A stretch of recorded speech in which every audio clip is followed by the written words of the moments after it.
Hello everyone. 18ನೇ ಪ್ರಶ್ನೆಯನ್ನ ಗಮನಿಸಿ. ಕೊಟ್ಟಿರುವ ರೇಖಾತ್ಮಕ ಸಮೀಕರಣಗಳ ಜೋಡಿಯನ್ನ ವರ್ಜಿಸುವ ವಿಧಾನದಿಂದ ಬಿಡಿಸಿ. ಸೊ ಸಮೀಕರಣವನ್ನ ಗಮನಿಸಿ. X plus 2y is equal to 10.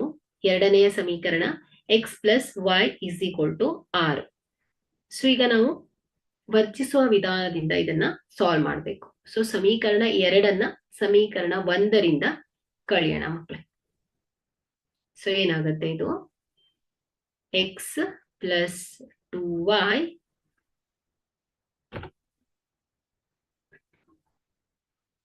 Minus x plus y is equal to 10 minus 6.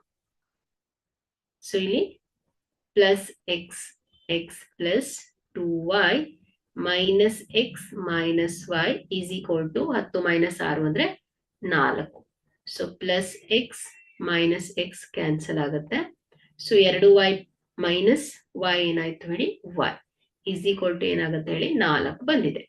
So ಈಗ ನಾವು y ಮೌಲ್ಯವನ್ನ ಆದೇಶಿಸಬೇಕು. ಸೊ y ಅನ್ನ ನಾವು ಸಮೀಕರಣ 2ರಲ್ಲಿ ಆದೇಶಿಸೋಣ. 1ರಲ್ಲೂ ಕೂಡ ನೀವು ಆದೇಶಿಸಬಹುದು. So y is equal to 4. So ಇದನ್ನ ನಾವು ಸಮೀಕರಣ 2ರಲ್ಲಿ ಆದೇಶಿಸಿ. ಸೊ ಸಮೀಕರಣ 2 x plus 4 is equal to 6. So x is equal to ಏನಾಗುತ್ತೆ ಹೇಳಿ 6 minus 4. So x is equal to 2.